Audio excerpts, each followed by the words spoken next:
تو وہ پھر ذوالحجہ کا چاند نظر آنے سے لے کر قربانی ہونے تک اپنے جسم سے کوئی چیز ریموو نہیں کریں گے، نہ ناخن ریموو کریں گے، نہ غیر ضروری بال، نہ سر کے بال، کوئی چیز کھال سے ریموو آپ نے نہیں کرنی۔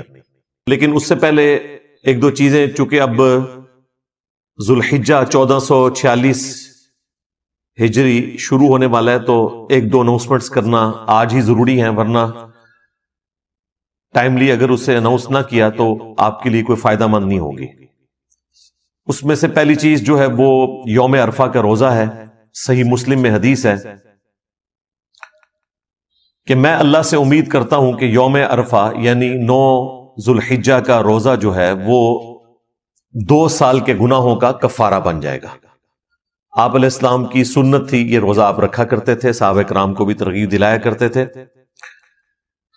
اکثر لوگ پوچھ رہے ہوتے ہیں کہ یہ 9 ذوالحجہ جو ہے وہ آپ نے سعودی عرب کا دیکھنا ہے یا پاکستان کا؟ بھائی پاکستان کا ہی دیکھنا ہے۔ سعودی عرب کا دیکھنا تو یہ پچھلے 30-40 سال کی گیم ہے، اس سے پہلے تو ہمیں پتہ ہی نہیں ہوتا تھا کہ سعودی عرب میں چاند کب نظر آیا ہے، چند دنوں کے بعد ہی پتہ چلتا تھا۔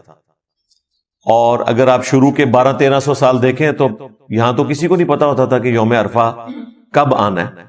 تو یہ ریلیجن پوری دنیا کے لیے، صرف عرب کے لوگوں کے لیے نہیں ہے۔ تو یہ یوم عرفہ سے مراد 9 ذوالحجہ کا روزہ ہی ہے۔ ہم نے اپنے ملک کے اعتبار سے 9 ذوالحجہ کو یہ روزہ رکھنا ہے انشاءاللہ تعالی۔ باقی جو قربانی کرنے والے لوگ ہیں ان کے لیے ایک الگ سے حدیث ہے صحیح مسلم کے اندر کہ جن لوگوں کا ارادہ ہو قربانی کرنے کا اس مہینے میں، تو وہ پھر ذوالحجہ کا چاند نظر آنے سے لے کر قربانی ہونے تک اپنے جسم سے کوئی چیز ریموو نہیں کریں گے، نہ ناخن ریموو کریں گے، نہ غیر ضروری بال، نہ سر کے بال، کوئی چیز کھال سے ریموو آپ نے نہیں کرنی۔ یہ پروٹوکول ان کے لیے جنہوں نے قربانی دینی ہے۔ ظاہر ہے اللہ تعالیٰ نے ایک اس حوالے سے اسے سنت ٹھہرایا ہے، یہ کوئی فرض نہیں ہے لیکن قربانی کرنے والوں کے لیے یہ سنت ہے۔ اور ظاہر ہے اس میں امپلائیڈ ہے کہ جو آپ کے گھر والے ہیں وہ بھی اس میں شامل ہیں، انہوں نے بھی اس کو فالو کرنا ہے سنت کے طور پر۔ جب آپ کی قربانی ہو جائے اس کے بعد آپ بال ریموو کر سکتے ہیں۔ صحیح مسلم میں ہی ایک اور حدیث ہے کہ نبی صلی اللہ علیہ وآلہ وسلم نے غیر ضروری بال جو ہیں یا ناخن کاٹنے کی جو مدت مقرر فرمائی ہے وہ 40 دن میں ایک دفعہ ہے۔ تو اب یہ ضروری نہیں ہے کہ آپ نے ہر جمعے یہ بال کاٹنے، 40 دن میں ایک دفعہ کاٹ لیے یا ناخن کاٹ لیے تو وہ کافی ہے۔ یہ نہ ہو کہ لوگوں کو ٹینشن ہو جائے کہ یہ تو 10 دن گزر جائیں گے، ہم تو ہر جمعے کو کاٹتے ہیں۔ تو 40 دن کی مدت مقرر کی گئی ہے، اس سے کم میں جس وقت بھی آپ کاٹ لیں گے تو سنت میں شمار ہوگا، اس سے زیادہ لیٹ کرنے کی اجازت نہیں ہے۔ اب وہ لوگ جو قربانی نہیں کریں گے یا ان کی استطاعت نہیں ہے تو ان کے لیے بھی ایک حدیث موجود ہے سنن نبی داؤد کے اندر، سنن نسائی کے اندر، دونوں بکس میں، کہ نبی صلی اللہ علیہ وآلہ وسلم سے ایک صحابی نے کہا یا رسول اللہ میرے پاس تو ایک دودھ دینے والی بکری ہے، اگر آپ مجھے اجازت دیں تو میں وہ قربان کر دیتا ہوں۔ تو آپ نے اجازت نہیں دی، ظاہر ہے کہ اس کا رزق اس سے جڑا ہوا تھا، اس کے علاوہ اس کے پاس کچھ نہیں تھا۔ تو آپ علیہ السلام نے فرمایا کہ تم پھر ایسا کرنا کہ عید والے دن جب باقی لوگ قربانی کر رہے ہوں گے تو تم نے اپنے بال صاف کر لینے ہیں، ناخن کاٹ لینے ہیں، تو تمہیں بھی اللہ تعالیٰ پوری قربانی کا ثواب دے دے گا۔ اب اس میں امپلائیڈ ہے کہ جن لوگوں نے قربانی نہیں بھی کرنی وہ بھی یکم ذوالحجہ کا چاند نظر آتے ہی اپنے جسم سے کوئی بال ریموو نہیں کریں گے، نہ کوئی ناخن کاٹیں گے، حتیٰ کہ جب ان کے قریبی علاقے میں کوئی بھی پہلی ایک قربانی ہو جائے تو اس کے بعد وہ اپنے بال کاٹ دیں، ناخن کاٹ لیں، تو اللہ تعالیٰ انہیں بھی پوری قربانی کا ثواب دے دے گا۔ یہ اللہ تعالیٰ کی رحمت ہے۔ اللہ اکبر کبیرا والحمد للہ کثیرا وسبحان اللہ بکرۃ واصیلا۔ باقی قربانی کے حوالے سے میری الگ سے ویڈیو ریکارڈ ہے، قربانی سے متعلق 50 سوالات اور بھی کافی ساری تفصیلات ہیں جو قربانی سے متعلق ہیں، وہ آج مان لی کہ میں اس کی ڈیٹیل میں جاؤں، لیکن یہ چیز بتانا ضروری تھی کیونکہ آج 27 ذی قعدہ ہے 1446 ہجری،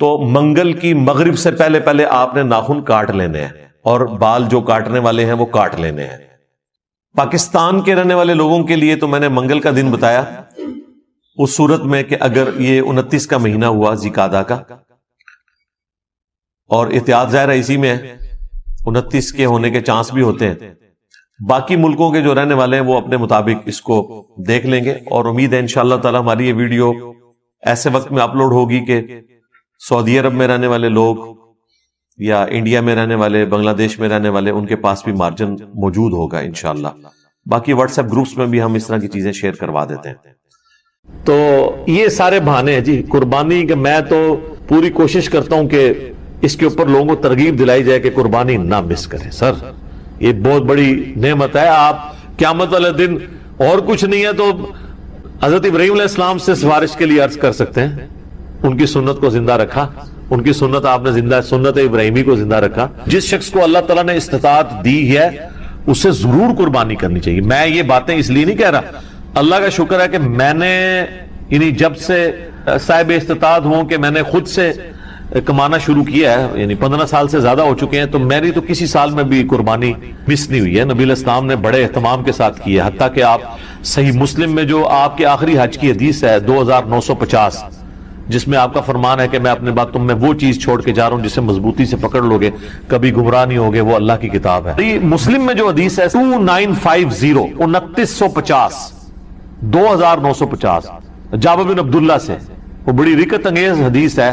جابر بن عبداللہ آلموسٹ نابینا ہو چکے ہوتے ہیں تو امام باقر ان کو ملنے کے لیے جاتے ہیں، تو ان کو بتایا جاتا ہے کہ حضور کا بچہ آیا آپ کے پاس، امام باقر حضرت حسین کے پوتے، تو وہ ان کو اپنے پاس بٹھاتے ہیں، تو حضرت امام باقر اس حدیث کو روایت کرتے ہیں، اور امام باقر سے امام جعفر صادق نے بیان کیا ہے، اور 2 واسطوں سے امام مسلم نے لی ہے۔ تو امام باقر کہتے ہیں کہ جابر بن عبداللہ میرے یہ سامنے کے بٹن کھولتے ہیں اور میرے سینے پہ یوں ہاتھ رکھتے ہیں اور کہتے ہیں تم میرے نبی کے بیٹے ہو، تم مجھ سے جو پوچھنا چاہتے ہو پوچھو۔ تو وہ کہتے ہیں میں آپ سے پوچھنے آیا ہوں کہ نبی علیہ السلام نے حج کس طرح کیا تھا؟ تو وہ حج کی آلموسٹ 7-8 صفحوں پہ لمبی حدیث ہے، مسلم شریف میں 2950 اور مشکات میں دوسری جلد میں حج کے چیپٹر میں پہلی حدیث یہ ہے۔ اس میں الفاظ ہیں کہ یمن سے نبی علیہ السلام نے 100 اونٹ منگوائے حجۃ الوداع کے موقع پر، 63 اونٹ آپ نے اپنے مبارک ہاتھوں سے نہر کیے ایک حج کے موقع پہ، 63 اونٹ، اور یہ حضور اپنی طرف سے کر رہے ہیں، اور باقی 37 جو ہیں وہ مولا علی کو کہا کہ تم نے کرنا ہے۔ تو 63 میں اشارہ تھا کہ آپ کی چونکہ زندگی مبارک کے 63 سال ہیں، آپ نے پورے سال ایک سال کی قربانی ایک ہی دفعہ کی ہے۔ اور اس کے بعد جابر بن عبداللہ کہتے ہیں کہ جب وہ 100 کے 100 اونٹ نہر ہو گئے تو نبی علیہ السلام نے حکم دیا کہ ہر اونٹ میں سے ایک ایک بوٹی لی جائے، اور وہ ساری 100 کی 100 بوٹیاں ایک دیگ میں ڈال کے پکائی گئیں، ہر ایک جانور سے ایک بوٹی لے کے۔ اور پھر جابر بن عبداللہ کہتے ہیں کہ مولا علی نے اور نبی علیہ السلام نے ایک دسترخوان پہ بیٹھ کے تناول فرمایا۔ تو وہ پوری کی پوری حدیث جو ہے نا بڑی رکت انگیز ہے پڑھنے والی، نبی علیہ السلام کے آخری حج کا بیان، حجۃ الوداع۔ تو اس سے بھی یہ یعنی بات پتہ چلی کہ نبی علیہ السلام نے اس سنت کا بڑا اہتمام کیا ہے، لہذا اس چکروں میں تو پڑھنا ہی نہیں چاہیے کہ جناب واجب ہے یا سنت ہے، بھائی سنت ہے کریں، تو یہ سنت ہی ہے، واجب نہیں ہے، لیکن سنت موقدہ ہے، سنت دائمہ متواتر اور مسلسل بھی ہے، تو وہ صاحب استطاعت ہے ضرور کرے۔ جہاں ہم اتنے اور خرچے کرتے ہیں تو قربانی کیوں نہ کرے۔ اگر کوئی شخص آلریڈی مقروض ہے تو کیا وہ قربانی دینے کے لیے قرضہ اٹھا سکتا ہے یا قربانی نہ دے؟ قربانی کیوں نہ دے جی، کروڑ پتی لوگ بھی مقروض ہیں، یہ بڑے بڑے فیکٹریوں کے مالکوں سے آپ پوچھیں، انہوں نے کروڑوں میں قرضے اٹھائے ہوئے ہیں، وہ ایکویٹی تو ان کی 40% ہے، 60% تو ڈیٹ انہوں نے بینکوں سے اٹھایا ہوا ہے، وہ تو سب سے پہلے تو ان کی قربانی ساقط ہو جائے گی۔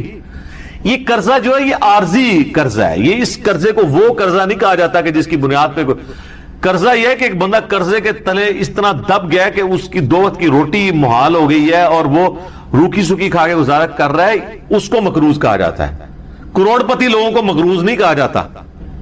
تو وہ اس طرح نہیں ہے، قرضہ اٹھا کے آپ کریں۔ یہ کمیٹی آپ نے قرضے ہی تو ڈالی ہوتی ہے، کمیٹی ڈال لیں، بھائی کی شادی کے لیے ڈالتے ہیں کمیٹیاں، اور وہ جوتیاں اور کپڑے ہوں تب بھی نئے لے کے دیتے ہیں بچوں کو، اس کا خرچہ نکالیں تو ایک بیل میں حصہ ڈالنے سے تو کم ہی بنتا ہے، یہ بیل میں حصہ ڈالنا تو اس سے کم ہی بنتا ہے۔ آج کل ایک ایوریج شادی کے اوپر 15-20 ہزار روپے لگ جاتا ہے، تو سر 12-13 ہزار روپے کا آپ بیل میں حصہ نہیں ڈال سکتے؟ ضروری ہے کہ آپ نے بکرا ہی لینا ہے، بیل میں حصہ ڈالنا ہے؟ تو یہ جو آپ نے کمیٹی بھی ڈالی ہوتی ہے، اگر ایک سپوز لاکھ روپے کی آپ کی کمیٹی نکلی ہے، تیسری یا چوتھی، اور 10,000 روپیہ مہینہ ہے، تو چوتھی آپ نے کمیٹی جب لے لی ہے تو آپ نے ابھی تک تو 40,000 اس کو جمع کروائے ہیں نا کمیٹی والے کو، 60,000 تو آپ نے بعد میں کرانے ہیں، لیکن لاکھ روپے آپ نے پہلے ہی اٹھا لیا ہے، تو 60,000 کے تو آپ بھی مقروض ہیں، تو پھر تو دنیا میں کوئی بندہ ہی نہیں بچے گا۔ یہ سارے بہانے ہیں جی قربانی کے۔ میں تو پوری کوشش کرتا ہوں کہ اس کے اوپر لوگوں کو ترغیب دلائی جائے کہ قربانی نہ مس کریں۔ سر یہ بہت بڑی نعمت ہے، آپ قیامت والے دن اور کچھ نہیں ہے تو حضرت ابراہیم علیہ السلام سے سفارش کے لیے عرض کر سکتے ہیں، ان کی سنت کو زندہ رکھا، ان کی سنت آپ نے زندہ، سنت ابراہیمی کو زندہ رکھا۔ کوئی ایک نیکی اپنے ساتھ رکھیں اور اچھی چیز قربان کریں، ریاکاری کے لیے نہیں۔ جس طرح وہ یہ بھی دیکھیں آپ، یہ ٹی وی چینلز میں شروع ہو جائے گا، وہ کراچی میں ایک بندہ ہے، وہ جناب بچپن میں ایک بیل اوپر تیسری منزل پہ چوتھی منزل پہ چڑھا لیتا ہے، پھر وہ کرین آتی ہے اس کو اتارنے کے لیے۔ اس طریقے سے ایک بندہ ہے وہ جناب امریکن بیل منگواتا ہے، اس میں چپیں فٹ ہوئی ہوتی ہیں۔ اگر یہ وہ اللہ کے لیے اچھا جانور دینا بہت اچھی بات ہے، لیکن اس کی نمائش نہیں ہونی چاہیے۔ ریاکاری ہوئی تو اعمال برباد ہونے کا خدشہ ہے۔ مسند احمد میں حدیث ہے، جس نے دکھلاوے کے لیے نماز پڑھی اس نے شرک کیا، حالانکہ پڑھی نماز ہے، دکھلاوے کے لیے روزہ رکھا اس نے شرک کیا، اور دکھلاوے کے لیے اللہ کی راہ میں صدقہ کیا، یہ صدقہ ہی ہے نا اللہ کی راہ میں قربانی کرنا، تو اس نے شرک کیا۔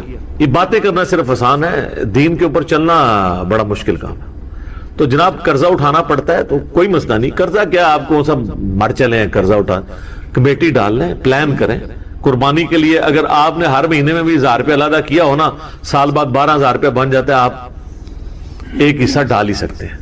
تو اس کو جس طرح باقی خرچے رکھے ہوئے ہیں نا، بچوں کی فیس، بچوں کی فیسیں آج کل 2,000 سے تو سٹارٹ ہو رہی ہے ایک عام نارمل سکول کے اندر، تو 24,000 روپے تو آپ بچوں کی فیس بھی سال کی دے رہے ہیں، تو سال میں 1,000 روپے علیحدہ کر کے آپ اللہ کی راہ میں قربانی نہیں کر سکتے؟ کرنی چاہیے۔ ایون قرضہ بھی اٹھانا پڑتا ہے، ضرور اٹھائیں، کریں، کیونکہ یہ قرضہ ایسا نہیں ہے کہ جو آپ کی گردن کو دبوچ لے گا، آپ آسانی سے اتار لیں گے۔ 12-13,000 روپے کیا چیز ہے؟ اب اس چکر میں نہ پڑ جائے کہ میں نے جا کے 50,000 روپے دی کوئی بیتل بکری جا کے لینی ہے، تو وہ تو ظاہر ہے اتنا بڑا ہاتھ بھی نہ ڈالیں آپ، ٹھیک ہے نارمل قربانی کر لیں۔ یہ بھی اگلا سوال ہے، اگر ایک خاندان میں ایک سے زیادہ لوگ مالی طور پر استطاعت رکھتے ہوں تو سب لوگوں کو الگ الگ قربانی دینا ہوگی، یا ایک خاندان کی جانب سے ایک قربانی کر دینا ہی کافی ہے؟ بہتر ہے جی سب الگ لگتے ہیں۔ دیکھیں یہ فضیلت ہے، ہر بندے نے اپنی قبر میں جانا ہے، وہ اللہ کے حضور کیوں نہ قربانی لے کے جائے۔ ان صلاتی و نسکی و محیای و مماتی للہ رب العالمین۔ رہا شرعی مسئلہ تو یہ ہے کہ ایک خاندان کی طرف سے ایک قربانی کافی ہے۔ وہ سنن ابن ماجہ میں بھی اور جامع ترمذی میں حدیث موجود ہے، ابو ایوب انصاری رضی اللہ تعالیٰ عنہ سے جب پوچھا گیا تو انہوں نے فرمایا کہ ہم نبی علیہ السلام کے زمانے میں ایک خاندان کی طرف سے ایک ہی بکری قربان کیا کرتے تھے، پھر بعد میں جب لوگ باہم دولت میں ایک دوسرے پہ فخر کرنا شروع کر دیا تو پھر ایک سے زیادہ لوگ جانور قربان کرنا شروع کر دیا لوگوں نے۔ اور ایک اور حدیث ہے سنن ابن ماجہ میں بھی، المستدرک للحاکم میں، ایک اور صحابی کہتے ہیں کہ ہم تو ہمیشہ سے پورے خاندان کی طرف سے ایک ہی جانور قربان کیا کرتے تھے، بکری یا بکرا، لیکن اب میرے گھر والے مجھے اکساتے ہیں، تو ہم یعنی ایک دوسرے پہ روب ڈالنے کے لیے کہ ہمسایوں نے تو 3 بکرے دیے ہیں، تم کیوں ایک؟ یہ صحابہ کے زمانے میں بھی ہے، یہ وہ جو ایک خاندانی ٹسل ہے یہ۔ تو وہ صحابی کہتے ہیں اب مجبوراً ہمیں اپنے گھر والوں کے اکسانے کے الفاظ ہیں، اکسانے پہ ہم بھی 1-2 بکرے زیادہ کر دیتے ہیں، ورنہ شرعی مسئلہ یہی ہے کہ ایک خاندان کی طرف سے ایک قربانی۔ یہ خاندان سے مراد ایک چولہا ہے، ایک چولہا اس اعتبار سے کہ میاں بیوی بچے۔ اب آپ کو گھر ایسا لے آئیں گے جہاں پہ 5 فیملیز رہ رہی ہیں اور چولہا ایک ہو تو وہ آپ کہیں گے ایک قربانی نہیں، وہ 5 خاندان ہے۔ چولہا عموماً بولا جاتا ہے، تو اگر 5 گھر میں خاندان ہے، ویسے خرچے ان کے علیحدہ علیحدہ ہیں، صرف ایک چولہا اکٹھا ہونے سے یہ نہیں ہوگا کوئی ایک خاندان بنے گا۔ میاں بیوی بچے یہ ایک خاندان ہے، چاہے وہ 5 بھائی اکٹھے رہ رہے ہیں، چولہا کٹھا جل رہا ہے، پھر بھی وہ 5 خاندان تصور ہوں گے، ہر ایک خاندان کو اپنی قربانی الگ سے دینی چاہیے۔ اچھا یہ بھی بعض لوگوں میں مشہور ہے کہ جی 7 ضروری پورے کر رہے ہیں، نہیں، 7 زیادہ سے زیادہ، ایک بندہ بھی ایک گائے دے سکتا ہے، 2 بندے بھی مل کے ایک گائے دے سکتے ہیں، بکرا نہیں 2 بندے مل کے دے سکتے گائے۔ اب یہ روایت جو ہے نا جی یہ کمزور ہے، اس میں شریک القاضی مدلس ہیں اور ان سے روایت کر رہے ہیں سما کی تصدیق۔ امام ترمذی نے اس حدیث کو لیا ہے لیکن اس پہ جرح کوئی نہیں کیا ہے، لیکن ساتھ ہی انہوں نے عبداللہ بن مبارک کا قول نقل کیا ہے کہ میت کی طرف سے قربانی درست نہیں ہے، اور اگر کوئی قربانی کرے گا تو وہ صدقہ شمار ہوگی، جس طرح کہ میت کی طرف سے آپ صدقہ اور خیرات تو کر سکتے، میت کو تو ثواب پہنچتا ہے صدقہ اور خیرات کا، مسئلہ 74 میرا اصالہ ثواب کے اوپر ریکارڈڈ موجود۔ اور پھر عبداللہ بن عمر فرماتے ہیں کہ جو میت کی طرف سے قربانی کی جائے گی نا، پھر وہ چونکہ صدقہ ہے میت کی طرف سے، وہ سارے کا سارا اللہ کی راہ میں خرچ کر، اور پھر اس میں امپلائڈ ہے کہ پھر گائے میں حصہ نہیں ڈال سکتا، وہ پورا بکرا ہی میت کی طرف، اور بیسیکلی وہ قربانی نہیں ہو رہی ہوگی بلکہ وہ صدقہ ہو رہا ہوگا، اور وہ آپ خود نہیں کھا سکتے اصالہ ثواب کے لیے۔ باقی جو لوگ اب اس معاملے میں اجتہاداً کہتے ہیں کہ میت کی طرف سے قربانی ہو سکتی ہے اور نبی علیہ السلام کی طرف سے بھی ہو سکتی ہے، اس کی دلیل وہ پکڑتے ہیں وہ مسلم کی ہے کہ نبی علیہ السلام نے جب چتکبرے مینڈے قربان کیے تو آپ نے الفاظ اس کے اللہم تقبل من محمد و آل محمد و امت محمد، کہ اے اللہ اسے قبول کر لے محمد صلی اللہ علیہ وآلہ وسلم کی طرف سے، ان کی آل کی طرف سے، اور تو یہ تو نبی علیہ السلام کی خصوصیت تھی، کیونکہ النبی اولا بالمؤمن انفسہم وازواجہ امہاتہم، نبی صلی اللہ علیہ وآلہ وسلم مومنین کی جانوں پر اس سے بڑھ کر حق رکھتے ہیں، اور مومن کی مائیں ہیں ان کی بیوی نبی علیہ السلام۔ اس کانٹیکسٹ میں ایک حدیث بخاری مسلم میں ہے کہ جب اللہ تعالیٰ نے نبی علیہ السلام کو وسعت دی تو جب کبھی کوئی مقروض کا جنازہ لایا جاتا تھا نا، اس وسعت سے پہلے تو آپ کہتے تھے کہ جب تک اس کا قرضہ نہیں اترتا میں اور جب مقروض کا جنازہ وسعت کے بعد آتا تو آپ فرماتے ہیں کہ قرآن میں آیت ہے النبی اولا بالمؤمن انفسہم وازواجہ امہاتہم، تو میں سب سے زیادہ حقدار ہوں کہ میں اس کا قرض اتنی۔ آپ علیہ السلام نے یعنی خالی اس رشتے کو اویل نہیں کیا۔ یا تو پیری مریدی میں لوگ کیا کہتے ہیں کہ وہ پیر کہتا ہے کہ مرید میرے لیے قربانی کرے کیونکہ میرا اس کی جان سے بڑھ کے اس پہ حق ہے، اور رسول اللہ کا تو واقعی ہم پہ ہماری جان سے بڑھ کر حق ہے، اور حضور کہہ رہے ہیں حق تو میرا ہے اس کے اوپر، لیکن جب اس پہ اس طرح کا وقت آیا تو میں اس کے روحانی باپ کی حیثیت سے اس کا قرضہ خود، روحانی باپ تو ہے نا امت کے، صلوات بر محمد و آل محمد اللہم صلی علی محمد و علی آل محمد۔ تو اس حدیث کے تحت لوگ کہتے ہیں کہ جی وہ جو نبی علیہ السلام نے کہا کہ میری طرف سے اور میرے گھر والوں کی آل کی امت کی، تو کہتے ہیں پھر امت بھی اگر حضور کی طرف سے کر دے تو پھر میں یہ کہوں گا کہ یہ پھر مسئلہ اجتہادی ہے، ضعیف احادیث بھی اس کو سپورٹیو ہے، اگر کوئی دینا چاہتا ہے ضرور دے، لیکن گائے میں نہ حصہ ڈالے، اللہ تعالیٰ سے ایک بکرا دینا۔ اور پھر جس طرح ابن مبارک نے فرمایا، عبداللہ ابن مبارک نے امام حنیفہ شاگرد ہیں، امام حنیفہ کے شاگردوں میں سے ہیں اور امام بخاری کے دادا استاد، کہ پھر اس طرح کا گوشت خیرات کی۔ باقی یہ ہماری جذباتی ایفیلیشن ہے۔ مجھے بتائیں کہ رسول اللہ صلی اللہ علیہ وآلہ وسلم اس کام سے خوش ہوں گے جو انہوں نے امت کے ذمہ لگایا ہے کہ امت کرے، یا اس کام سے خوش ہوں گے جو امت کے ذمہ لگائے نہیں ہے اور امت دھونس اور زبردستی کے ساتھ اتری ہوئی ہے؟ چلیں اگر آپ مولا علی والی حدیث سے پلی لیتے ہیں، وہ تو مولا علی کی ڈیوٹی لگائی نا، حضور نے امت کو تو نہیں کہا میرے بعد میرے نام کے کرتے رہنا، پھر بھی آپ اگر ان الفاظ پہ بھی جائیں گے تو وہ مولا علی کے لیے۔ اچھا اب آ جائیں یہاں پر، اگر آپ کے عام امتی، تو عام امتی کے ذمہ جو کام ہے نا سر، وہ سورۃ الاعراف آپ پڑھ کے دیکھیں، میں نے پہلے بھی کئی دفعہ یہ چیز بیان کی ہے، میں آج پھر بیان کر دیتا ہوں۔ نبی علیہ السلام کا جہاں پہ ذکر خیر آیا نا کہ اگلی کتابوں میں آپ کا ذکر ہے، 157 نمبر آیت ہے، اللہ تعالیٰ نے فرمایا اعوذ باللہ من الشیطان الرجیم الذین یتبعون الرسول النبی الامی الذی یجدونہ مکتوبا عندہم فی التوراۃ والانجیل، یہ اس نبی امی کی پیروی کر رہے ہیں جس کا ذکر لکھا ہوا پاتے ہیں اپنے پاس تورات اور انجیل کے اندر، یأمرہم بالمعروف وینہاہم عن المنکر، جو کہ انہیں نیکی کا حکم دیتے ہیں، ان کو برائی سے روکتے ہیں، وَيُحِلُّ لَهُمُ الطَّيِّبَاتِ، اور حلال کر چیزیں ان پر پاکیزہ چیزیں حلال کرتے ہیں، وَيُحَرِّمُ عَلَيْهِمُ الْخَبَائِثَ، اور جو خبیث گندی چیزیں ہیں وہ ان پر حرام کرتے ہیں اللہ کے اذن سے، وَيَضَعُ عَنْهُمْ إِصْرَهُمْ، اور ان پر جو بوجھ تھا وہ ان سے دور کرتے ہیں۔ ظاہر شریعت کی پابندیاں بوجھ نہیں ہوتی ہیں، بلکہ شریعت کی وجہ سے جو خام خواہ کے بوجھ آپ پہ ڈلے ہوتے ہیں وہ اتر جاتے ہیں۔ وَالْأَغْلَالَ الَّتِي كَانَتْ عَلَيْهِمْ، اور جو ان کے گردنوں میں توق پڑے تھے وہ ان سے دور کرتے ہیں۔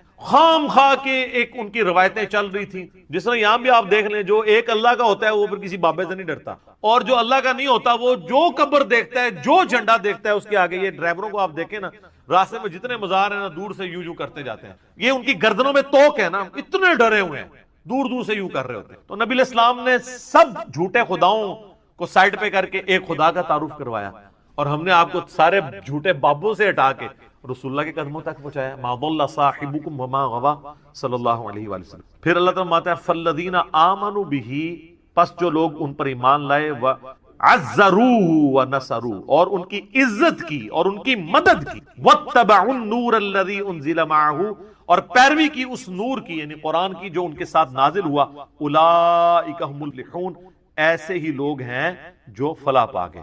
تو اللہ تعالیٰ فرما رہا ہے کہ رسول اللہ صلی اللہ علیہ وآلہ وسلم کے ساتھ محبت کا تقاضا یہ ہے کہ آپ ان پر ایمان لاؤ، قرآن کی پیروی کرو، اور رسول اللہ کی اس کاز میں جس کاز کے لیے وہ دنیا میں آئے ان کی مدد کرو۔ آج بھی رسول اللہ کی آپ نے مدد کرنی ہے، ان کے دین کی مدد کرنی، یہ یعنی رسول اللہ صلی اللہ علیہ وسلم ہمارے محتاج نہیں ہے، لیکن جو ایک روحانی باپ کی حیثیت سے ہم پر حق ہے ان کا، جو بخاری مسلم میں آپ نے یوم النہر کے خطبے میں بھی کہا ہے اور یوم عرفہ کے خطبے میں بھی کہ کیا میں نے اللہ کا پیغام تم تک پہنچا دیا؟ سب نے کہا یا رسول اللہ پہنچا دیا۔ آپ نے فرمایا اب تمہاری ذمہ داری ہے کہ اس پیغام کو دوسرے لوگوں تک پہنچاؤ۔ پھر 3 دفعہ آپ نے گواہ بھی کیا، اللہم اشہد اللہم اشہد اللہم اشہد، اے اللہ گواہ رہنا، اے اللہ گواہ رہنا، گواہ رہنا، یہ لوگ مان رہے ہیں کہ میں نے پیغام پہنچا۔ تو نبی علیہ السلام اس کو شہادت علی الناس کہتے ہیں، اللہ کے گواہ بن کے انسانیت کے اوپر کھڑا ہونا۔ تو یہ آپ کی ذمہ داری ہے۔ ہم لوگ یعنی اس ٹینشن میں پڑے ہوتے ہیں کہ میں نے حضور علیہ السلام کے نام کا بکرا کرنا ہے، ٹھیک ہے، یا کوئی شخص انگوٹھے چومنے کو محبت کا اظہار سمجھتا ہے۔ سر محبت کا اظہار اس کو آپ سمجھیں، میں اس کو فیل کر سکتا ہوں، میں ایک ادنا سا انسان ہوں، مجھے میرے ساتھ جو لوگ اٹیچ ہیں، میرے لیے کوئی کھڑا ہو جاتا ہے مجھے تو برا لگتا ہے، یا کوئی میرے لیے جھک جاتا ہے، یا مجھے کوئی پروٹوکول دیتا ہے تو مجھے نہیں لگتا، اچھا نہیں لگتا۔ مجھے اچھا وہ بندہ لگ رہا ہوتا ہے کہ جو ہم نے یہ دعوت توحید اور سنت کی دعوت بلند کی ہے، اس کے لیے قربانیاں دی۔ یہ میں اس چیز کو سمجھ سکتا ہوں، ایک چھوٹے سے لیول پہ کام کرنے والا، اور میں اس کو فورس ہی کر سکتا ہوں کہ وہ جو شخص ہماری اس دعوت میں ہمیں سپورٹ نہیں کر رہا اور صرف جو ہے وہ آگے پیچھے پھرنے کے چکروں میں ہے، تو مجھے تو وہ کوئی کچھ بھی کنٹریبیوٹ نہیں کر رہا۔ میرا بازو تو وہ بنا ہوا ہے کہ جو ہم کاز کے لیے اٹھے ہیں اس میں مجھے سپورٹ کرے، تو اس کو مجھے یہ کہنے کی ضرورت نہیں پڑے گی کہ علی بھائی میرے لیے دعا کریں، میرے اندر سے اس کے لیے دعائیں نکل رہی ہوں گی۔ سیدھی سی بات ہے۔ اب جو لوگ بھی سوشل میڈیا پہ ہماری اس دعوت کو عام کر رہے ہیں، میں نے کئی لوگوں کو دیکھا تک نہیں، لیکن میرے دل سے دعا، کوئی اچھا کلپ کسی نے اچھا تھمبنیل بنایا، میں اس کے لیے دعا میرے دل سے نکلتی، یار یہ کاز میں ہمیں سپورٹ کر رہا ہے۔ رسول اللہ صلی اللہ علیہ وآلہ وسلم کے تو ذمہ اتنی بڑی ذمہ داری اللہ نے لگائی ہے، وَمَا أَرْسَلْنَاكَ إِلَّا كَافَّةً لِلنَّاسِ بَشِيرًا وَنَذِيرًا، پوری انسانیت کے لیے آپ کو ڈر سنانے والا اور خوشخبری سنانے والا بنا کے بھیجا گیا۔ تو آپ علیہ السلام کی تو خوشی اس میں ہوگی کہ آپ کے ہم میسج کو آگے لے کے چلیں، نہ کہ قربانی کے دنوں میں ہم اس چکر میں پڑ دیں کہ نبی علیہ السلام کے نام کا بکرا کرنا ہے نہیں کرنا۔ کئی لوگ تو ایسے ہیں جو کہتے ہیں ہمارے پاس ایک ہی بکرے کے پیسے تھے تو ہم نے نبی علیہ السلام کے نام کا کر دیا، اپنا کیا ہی نہیں ہے۔ یہ کون سی شریعت میں عمل ہو رہا ہے؟ رسول اللہ صلی اللہ علیہ وآلہ وسلم اس عمل سے خوش ہوں گے جو آپ چاہتے ہیں۔ آپ کی عزت کا کوئی بھی معیار جو آپ نے رکھا ہے وہ قابل قبول ہوگا، اور جو آپ صلی اللہ علیہ وآلہ وسلم نے نہیں رکھا وہ مردود بھی ہو سکتا ہے قابل، لیکن وہ تو ڈیفینیٹلی قابل قبول ہے جو آپ نے رکھا ہے۔ جامعہ ترمذی میں موجود ہے، ابو داؤد اور ابن ماجہ میں ڈیٹیل حدیث ہے، اور اس حدیث کے اندر شریک القاضی مدلس ہے، لیکن سما کی تصریح سنن کبریٰ البیہقی میں موجود ہے کہ ایک صحابی قیس بن سعد کہتے ہیں میں کوفے کے پاس ہیرا نامی شہر میں گیا تو صلی اللہ علیہ وآلہ وسلم نے اپنی عزت اور تعظیم کا وہ راستہ جو شرکی کیٹیگری میں فال کر سکتا تھا یا آپ کی تعلیمات کے خلاف تھا، اس کو سائڈ پہ کر کے آپ نے کہا یہ کام ہے کرنے۔ آپ دیکھیں کئی صحابہ ہیں جو حضور کی وفات کے وقت وہاں موجود نہیں تھے۔ وہ بڑی دردناک حدیث ہے، معاذ بن جبل کو جب حضور علیہ السلام نے یمن کا گورنر بنا کے بھیجا تو آپ جو ہے وہ گھوڑے کے ساتھ پیدل چل رہے تھے اور چھوڑنے آئے، اور آپ نے پھر فرمایا تھا کہ ہو سکتا ہے معاذ اب اگلی دفعہ آؤ تو میری قبر پہ آؤ۔ تو انہوں نے کہا یا رسول اللہ میں تو میں آپ کا آخری دیدار بھی نہیں کر سکوں۔ سر پوری زندگی انہوں نے قربانیاں ساتھ دی تھی، وہ تو زیادہ حقدار تھے کہ وہ حضور کے ساتھ، لیکن ان کو پتا تھا یار حضور کی کاز کے لیے ہم جا رہے ہیں۔ حجۃ الوداع کے موقع پر صحابہ کرام نکلے ہیں تو پھر جناب لوگوں کو پتا نہیں کہاں کہاں انہوں نے پیغام پہنچایا ہے۔ جو قادسیہ یرموک لڑنے کے لیے گئے ہیں وہ تو اپنی لائف کنکلوڈ کر کے گئے ہیں، کتنے لوگ شہید بھی ہو گئے وہاں پہ۔ تو یہ آپ حضور کے نام کے جانور دینے کی بجائے نا سر حضور کی کاز کے لیے آپ جو اللہ تعالیٰ کی آپ سے ریکوائرمنٹ ہے، جو نبی علیہ السلام کی ریکوائرمنٹ ہے، جامعہ ترمذی ابو داؤد میں حدیث ہے، نبی علیہ السلام فرمایا اللہ اس کا چہرہ خوش و خرم رکھے جو ہماری حدیث سنے اور آگے لوگوں تک پہنچائے۔ حضور دعائیں دے کے گئے ہیں ان لوگوں کو جو آپ کا پیغام لوگوں تک پہنچا رہے ہیں، اور پھر حجۃ الوداع پہ آپ کی تلقین، پھر غدیر خم پہ آپ کی تلقین، قرآن اور اہل بیت، قرآن اور سنت، اور آگے پہنچاؤ آگے پہنچاؤ۔ کیوں؟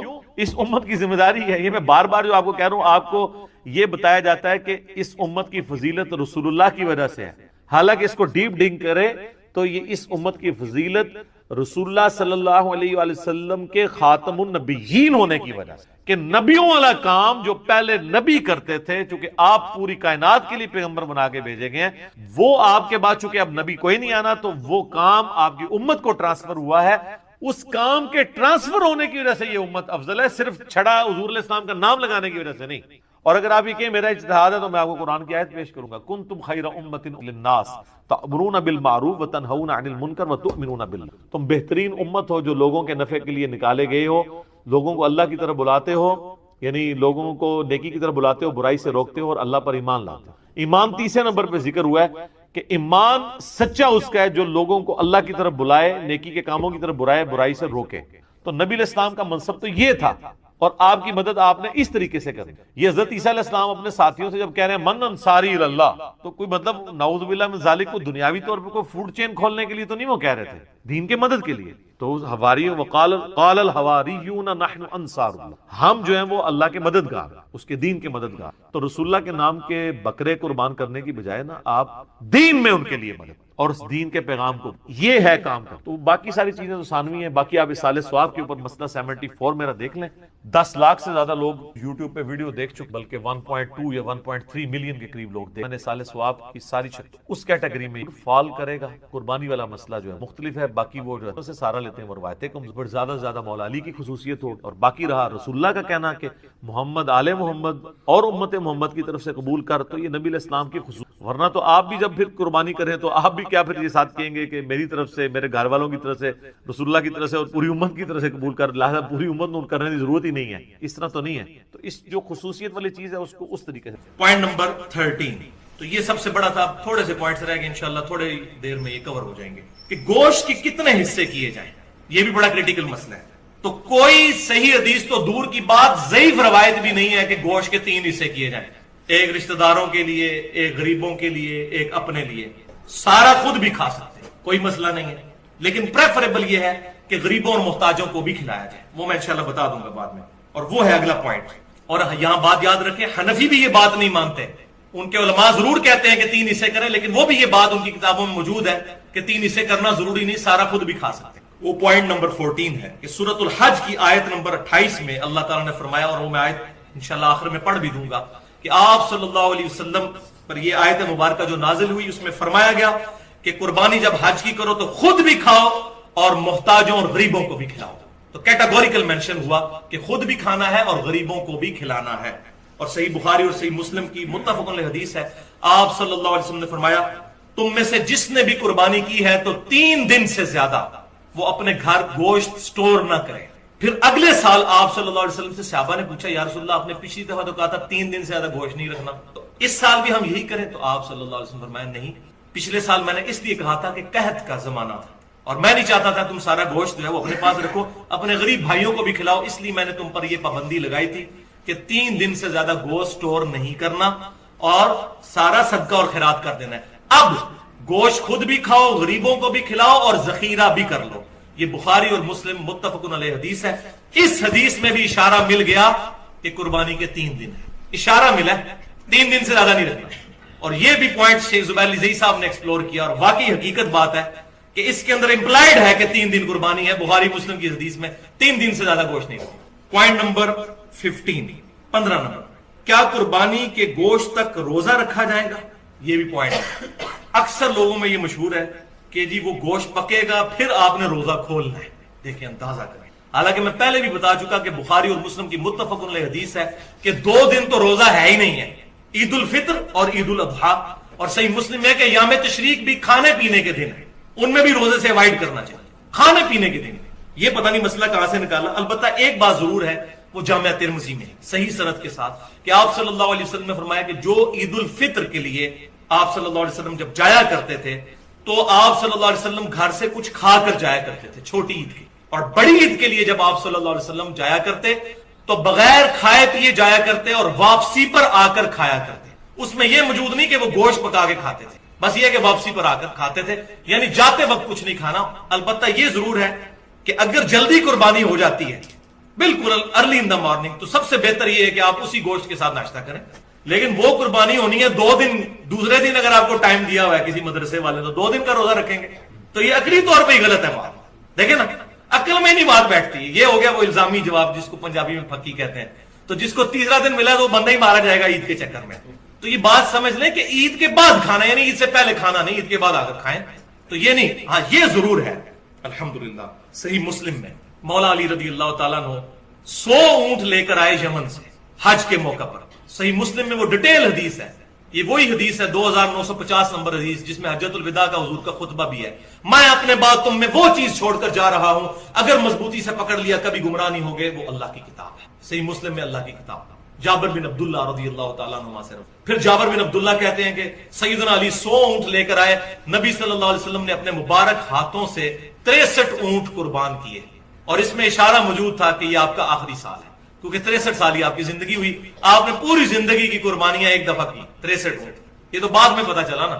اور بخاری اور مسلم میں حدیث ہے بڑی رکت والی، صحابہ کہتے ہیں حضور ہم میں موجود تھے اور ہم کہا کرتے تھے یہ حجۃ الوداع ہے، یہ واو پہ زبر ہے، ودا نہیں لفظ ہوتا، حجۃ الوداع، لیکن ہمیں اس وقت نہیں پتا تھا ہم اسے حجۃ الوداع کیوں کہتے ہیں، حالانکہ الوداع ہی تھا، تو بعد میں پتا چلا یہ حجۃ الوداع کیوں ہے، آپ صلی اللہ علیہ وسلم کا وہ آخری سال تھا۔ تو حجۃ الوداع کے موقع پر آپ صلی اللہ علیہ وسلم نے 63 اونٹ اپنے مبارک ہاتھوں سے قربان کیے، اور پھر 37 اونٹ سیدنا علی کو کہا کہ تم قربان کرو، تو سیدنا علی نے وہ 37 اونٹ قربان کر کے 100 کا ہنسا پورا کیا۔ پھر جابر بن عبداللہ کہتے ہیں آپ صلی اللہ علیہ وسلم نے حکم فرمایا کہ ہر اونٹ میں سے ایک ایک گوشت کی بوٹی لی جائے، 100 اونٹوں میں سے، اور پھر اس کو ایک دیگ میں پکایا جائے، یعنی 100 اونٹوں کی ایک ایک بوٹی لے کر وہ پھر دیگ میں پکائی گئی، پھر گوشت اس کا تیار ہوا، تو جابر بن عبداللہ کہتے ہیں پھر ان دونوں نے بیٹھ کر کھایا، کس نے؟ نبی صلی اللہ علیہ وسلم اور سیدنا علی رضی اللہ عنہ۔ تو لیکن یہاں پر یہ کریٹیکل مسئلہ بھی سمجھ لیں کہ اونٹ کا گوشت کھانے سے وضو ٹوٹ جاتا ہے، یہ صحیح مسلم میں حدیث۔ آپ صلی اللہ علیہ وسلم نے پوچھا گیا یا رسول اللہ صلی اللہ علیہ وسلم ہم بکری کا گوشت کھا کر وضو دوبارہ کریں؟ فرمایا مرضی ہے، کر لو، ٹھیک نہ کرو تو کوئی حرج نہیں۔ پھر پوچھا اونٹ کا گوشت کھا کے، فرمایا کہ اونٹ کا گوشت اگر کھاؤ تو پھر وضو دوبارہ کرو۔ اس میں وہ جو ایک عجیب سا قصہ مشہور ہے کہ وہ کسی صحابی کی ہوا خارج ہو گئی تھی، تو آپ صلی اللہ علیہ وسلم نے فرمایا جس نے اونٹ کا گوشت کھایا وہ جا کے وضو دوبارہ کرے، وہ روایت کوئی ثابت نہیں ہے، اس میں تو واضح صحابی خود پوچھ رہے ہیں کہ بکری کا گوشت کھا کے، فرمایا نہیں کرنا، اونٹ کا گوشت فرمایا کرنا ہے، تو اونٹ کا گوشت کھانے سے وضو ٹوٹ جاتا ہے۔ وضو، غسل، تیمم اور طہارت کے مسائل پر میری پوری گفتگو ہے اہل سنت پاک.com پر، مسئلہ نمبر 42 کے نام سے 2 گھنٹے اور 20 منٹ کی، اس میں نے ڈیٹیل کے ساتھ احکام بتائے ہیں۔ اب الحمدللہ 5-7 منٹ میں یہ آخری 2 پوائنٹ کور ہوں گے اور ہماری گفتگو الحمدللہ کنکلوڈ ہو جائے گی۔ Point number 16، second last point, کھال کا مصرف کیا ہونا چاہیے، کیونکہ کھال تو بڑی مصیبت بن گئی ہے۔ پہلے تو خالی مولوی لڑتے تھے کھالوں کے لیے، اور ان کا بس چلے تو آپ کی کھال بھی عید والے دن اتار کے لے جائیں اور جا کے اس کو بیچ کے تو اس سے جو ہے چندہ اکٹھا کریں۔ لیکن اب سیاسی جماعتیں بھی میدان عمل میں اتر آئی ہیں، خصوصاً کراچی شہر کے اندر تو عید قرباں پر قتل ہو جاتے ہیں کھال کے چکر، وہ 1.5-2 ہزار کی کھال ہوتی ہے اور بندہ مار دیتے ہیں، یہ کھال ہم نے لے کے جانی، وہ کہتے ہیں ہم نے لے کے جانی۔ پھر ایک ایک مکتبہ فکر میں، بریلویوں میں، دیوبندیوں میں، اہل حدیث، اہل تشیع میں، ان میں بھی جتنی پارٹیاں بنی وہ آپس میں کھال کے پیچھے لڑتے ہیں، اور بعض لوگ تو بےچارے صرف اس لیے 2 قربانیاں کرتے ہیں کہ ایک پارٹی کو ایک کھال دیں گے، دوسرے کو دوسرے، تاکہ دونوں خوش رہیں۔ ٹھیک ہے، یہ بالکل حقیقت ہے، اور یہ سارا مسئلہ جو ہوا ہے نا وہ ہوا ہے فتنہ مال۔ میں پھر ریپیٹ کروں گا، مسئلہ نمبر 51، 1.5 گھنٹے کی گفتگو، رزق حرام، فتنہ مال اور دنیا پرستی کا انجام اور اس کا علاج۔ آج تک کسی بندے نے رزق حرام پہ یہ گفتگو نہیں کی ہے، کیوں کہ وہ پرٹیکولر آیات ہے ہی علماء کے بارے میں ہے کہ یہ حرام ہو رہا ہے، وہ ساری آیات میں نے پیش کی ہیں، امت کے بارے میں تو بعد میں ہے، جامعہ ترمذی میں صحیح حدیث ہے، ہر امت کا ایک فتنہ اور میری امت کا فتنہ مال ہے، تو میں نے ڈیٹیل کے ساتھ اس میں بیان کیا ہے۔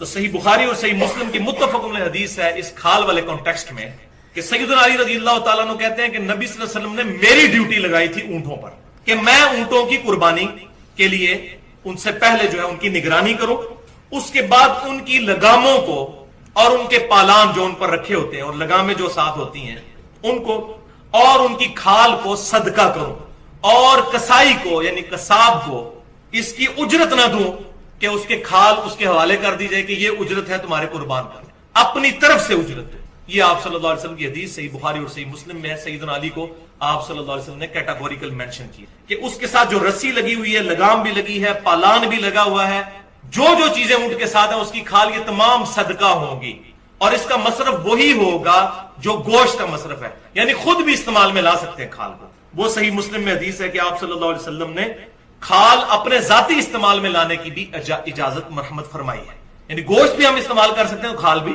اس وقت صحابہ کرام علیہ رضوان گھروں میں مسلح بنا لیا کرتے تھے، کھالوں کا ڈول بنا لیا کرتے تھے اس چمڑے کا، خود استعمال کر سکتے ہیں۔ اب مصرف کیا ہے اس کا؟ تو بھائیو پہلا مصرف تو یہ ہے کہ غریب رشتہ داروں کو صدقہ اور خیرات کیا جائے، کیونکہ قرآن پاک میں